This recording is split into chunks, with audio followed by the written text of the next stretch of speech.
반갑습니다. 말씀과 함께 하루를 시작하는 주님의 백성들을 예수님의 이름으로 축복합니다. 2024년 11월 14일 목요일 오늘 주신 말씀은 디모데후서 2장 1절부터 13절까지입니다.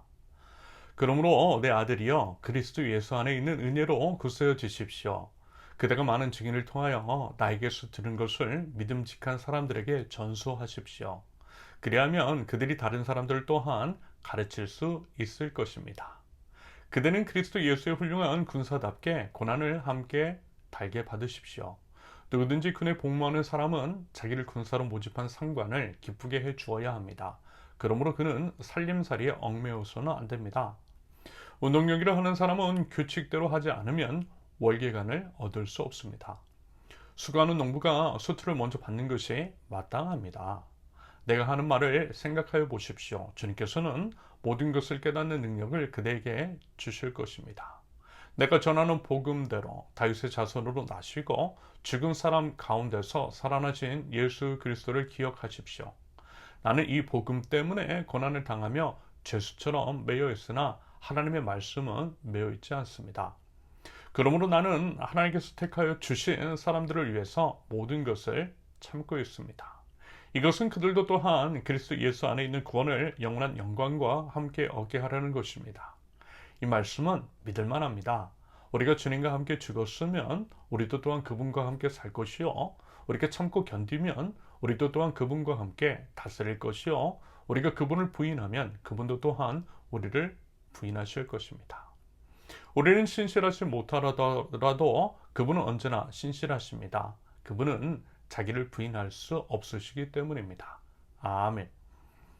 오늘 주어진 본문을요, 세 가지로 살펴보겠습니다. 첫째, 복음의 전수 의무 1절과 2절.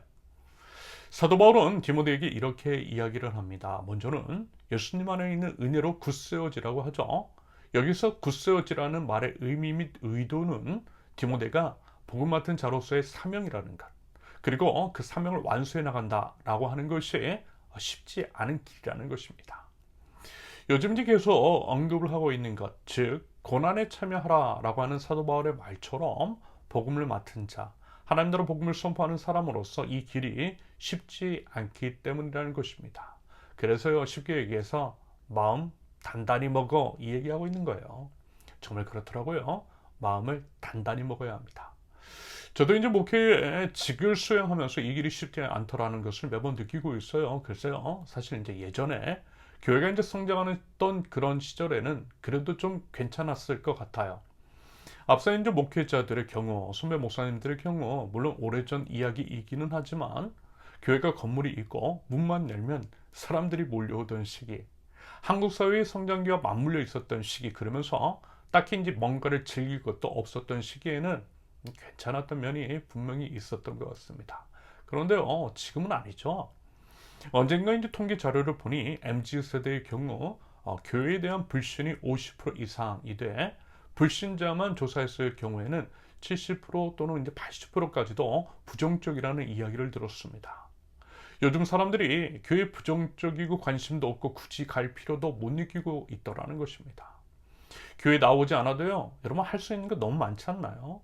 예전에는 그런 것들이 없어서라도 교회 나오는 사람들이 있었다라고 한다면 이제는 누리고 즐기고 만족하고 위로받을 수 있는 것들이 세상 안에 상당하다라는 것입니다. 종교성도 많이 떨어졌고요. 아무튼 여러 요인이 쉽지 않은 상황이더라는 거죠. 이런 상황 속에서 목회의 직을 수행하는 것이 이제 목회의 직뿐만이 아니라 믿음을 지키고 믿는 자다운 삶을 살아가고 언행을 통해 복음을 전하는 것이 정말 쉽지 않은 시대라는 생각이 들었습니다. 그래서 또요, 마음을 굳세게 먹어야 할 것 같아요. 사도 바울과 디모데 시대 때와는 또 다른 어려움이 있더라는 것입니다. 그래서 이 상황을 끝까지 견디고 믿음을 지켜 끝내 이기는 자가 되기 위해서는 더더욱 굳세게 마음을 먹어야만 할 것입니다. 그러면서 이제 사도 바울은요, 분명하게 이야기를 하죠. 복음을 전하라고 말입니다. 그러면 그들이 또한 다른 사람들에게 복음을 가르칠 것이라고 말입니다. 무슨 얘기냐? 상관과 상관없이 복음은 계속해서 증거가 되어야 하고 또 전해져야 한다라고 하는 의미일 것입니다. 마음 굳세게 먹고 단단히 먹고 복음은 계속 전해야 한다는 거예요. 맞아요, 여러분. 복음은요, 계속해서 전해져야 합니다. 복음을 들은 자는 그것이 이제 자기 안에만 머물러 있게 하는 것이 아니라 계속해서 주변 사람들에게 전해질 수 있도록 복음을 전수해야 합니다. 그것은요, 앞서 믿은 자들의 사명인 거죠. 물론 쉽지 않아요. 내 신앙 하나도 지켜내기가 솔직히 쉽지 않은 요즘입니다. 하지만 그럼에도 불구하고 복음 전수는 선택이 아니라 의무이고 책임이라는 것. 그러므로 저도 그렇고요.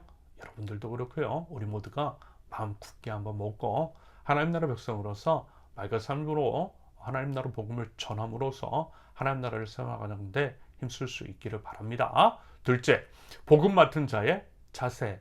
3절부터 10절까지. 사도 바울은 3절에서 예수님의 훌륭한 군사답게 고난을 달게 받으라고 합니다. 그러면서 이제 군사나 운동선수, 농부의 예를 들면서 복음 맡은 자의 자세가 무엇인지를 상기시켜요. 결국 한마디로 최선을 다해야 한다라고 하는 의미인 것이겠죠. 물론 이 역시 말처럼 쉬운 거 아닙니다. 사실 이제 우리의 삶이라는 것이 얼마나 어려워요. 그에 비해 우리의 연약함도 있습니다. 어려운 삶, 녹록하지 않은 생활, 이런저런 것들을 신경을 써야 할 것이 많은 상황 가운데에 이 모든 것들을 감당하는 것이 쉬운 것은 아닙니다. 그래서요, 솔직히 위로만 받고 싶을 거예요. 교회 와서 좋은 얘기만 듣고 싶고 격려가 받고 싶을 거예요. 사람만 다 똑같습니다. 그래서 교회 안에서 이제 그와 같은 메시지들이 선포가 되고 그와 같은 교회를 찾아다니는 사람들도 많다고 봅니다. 안 그래도 힘겨운 우리네의 삶인데 교회에서라도 위로받고 싶은 것은 당연지사라는 거죠. 그러면서 이제 그게 또 나쁜 거 아닙니다. 오히려 이제 아버지 하나님께서도요, 우리가 이제 충분히 위로, 치유받고 회복되길 원하세요. 하나님은 우리를 사랑하시는 아버지 하나님이시기 때문입니다. 하지만 그럼에도요, 여러분, 우리는 하나님 나라 백성이잖아요. 아울러 영원을 바라보고 있잖아요. 하나님 나라가 예비되어 있음을 믿는 사람입니다. 그러므로 영원을 위한 선택, 영원을 준비하는 삶의 모습이 있어야 하지 않겠느냐라는 것입니다. 그래서 9절과 10절에서 다시 사신 예수 그리스도를 기억하라고 말하고 있는 거예요. 아울러 자신은 이제 비록 감옥에 갇혀 있으나 그 안에서도 하나님의 말씀을 이렇게 계속해서 선포한다라는 것. 이것이 바로 영원을 바라보고 영원의 삶을 믿고 영원한 하나님 나라를 준비하는 하나님 나라 백성이 마땅한 자세라는 의미일 것입니다. 그리고 무엇보다도 10절의 표현처럼 모든 사람과 함께 예수님 안에 있는 구원을 영원한 영광과 함께 얻게 하는 아름다운 사명이라고 하는 것. 부디 그 영광스러운 일에 기쁜 마음으로 기꺼이 동참하라는 권면입니다. 여러분 어떻습니까? 우리는 과연 영원한 하나님 나라를 바라는 하나님 나라 백성입니까? 그렇다면 부디 우리가 이제 영원히 살게 될 영원한 하나님 나라의 시선을 두고서요, 복음 맡은 자로서의 마땅한 삶의 자세가 있는 저와 여러분들이 있을 수 있기를 바랍니다. 마지막입니다. 셋째, 삶에 대한 보응. 11절과 12절. 앞서 이야기했던 것은 사실 이제 많이 부담스러운 일, 어렵고 힘들고 외면하고 싶은 것일 수 있어요. 아울러 이 땅에서의 삶이 마지막이라면 여러분 솔직히 누가 이런 일들 하겠어요? 살아있는 동안 그저 이제 잘 먹고 잘 살고 이 땅에서 누릴 수 있는 것들을 누리다 가면 되는 것이겠죠. 그래서 이런 말씀을 덧붙이고 있는 것 같아요. 결국 우리가 이 땅에서 행한 일들을 따라 보응을 받는다라는 것. 하나님 나라 백성으로서 영광스러운 복음의 사역을 감당한다 할 때 그분의 영광을, 다시 사는 기쁨을 누리게 될 것이라는 것을 말입니다. 반면에 예수님을 부인하고 복음을 외면하고 살면요, 우리 역시 주님께 이제 부인을 받게 되고 외면받게 될 것이라고 분명하게 말씀합니다. 그렇다면 여러분, 우리는 과연 어떤 선택을 하시겠습니까? 물론 이 또한 명확한 믿음의 영역입니다. 그러면서 믿음도 하나님께서 주시는 선물이죠. 부디 우리 주님께서요, 믿음의 선물 주셔서 굳센 마음으로 하나님 나라 복음을 맑은 삶으로서 담대하게 전할 줄 아는 하나님 나라 백성들, 저와 여러분들이 있을 수 있기를 예수님의 이름으로 축원합니다. 함께 기도합니다. 하나님, 저에게 굳센 믿음을 더하여 주셔서 하나님 나라 복음을 자랑스럽게 여기고 담대하게 선포함으로써 하나님 나라를 세워나가게 하옵소서. 비록 저희는 연약하지만 하나님께서 힘과 능력을 더하여 주실 줄로 믿습니다. 어려울 때일수록 십자가에 매달리신 예수님을 바라보고 하나님 나라에 시선을 두게 하시며 영광스러운 주님의 날을 기대하며 믿음으로 승리하는 저희들 될 수 있도록 하나님 저희를 붙드시고 저희를 인도하여 주시옵소서. 예수님의 이름으로 기도합니다. 아멘. 하나님께서 오늘 주신 말씀과 각자의 기도 제목을 놓고 우리 잠시 기도합니다.